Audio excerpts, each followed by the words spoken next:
उठा, जागे व्हा आणि आपले ध्येय प्राप्त होईपर्यंत थांबू नका, असे सर्वांना मार्गदर्शन करणारे स्वामी विवेकानंद हे एक हिंदू विचारवंत होते. त्यांचे खरे नाव नरेंद्र असे होते. त्यांचा जन्म 12 जानेवारी 1863 रोजी कोलकाता येथे झाला. त्यांचा जन्मदिवस हा राष्ट्रीय युवा दिवस म्हणून साजरा केला जातो. स्वामी विवेकानंद यांना संगीतात विशेष रस होता.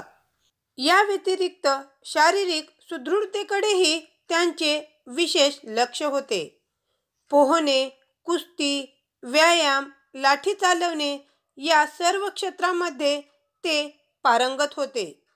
स्वामी विवेकानंद यांचे रामकृष्ण परमहंस हे गुरु होते. गुरूंच्या भेटीनंतर खऱ्या अर्थाने त्यांच्या जीवनाला गती मिळाली. स्वामी विवेकानंद यांनी इसवी सन 1897 मध्ये रामकृष्ण मिशनची स्थापना केली. त्यांनी खूप कमी वेळेत वेद आणि योग यांचा प्रचार जगभर केला. तसेच शिक्षणाच्या माध्यमातून चारित्र्य निर्मितीला महत्त्व दिले. ते म्हणतात, स्वतःचा सर्वांगीण विकास करणे आणि एखाद्याला स्वयंप्रेरित आणि सक्रिय बनवणे हे शिक्षणाचे उद्दिष्ट असले पाहिजे.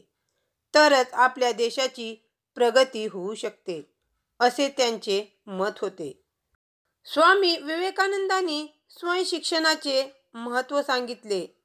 ते म्हणाले की स्वावलंबी शिक्षण हेच खरे शिक्षण असून त्यातून विद्यार्थ्यांना सक्रियपणे आणि स्वतंत्रपणे जगण्याची क्षमता मिळते. त्यांनी शिक्षणाकडे एक महत्त्वाचे माध्यम म्हणून पाहिले आणि मानवतेच्या धोरणात्मक, नैतिक आणि आध्यात्मिक विकासासाठी शिक्षणाच्या महत्त्वपूर्ण भूमिकेवर जोर दिला.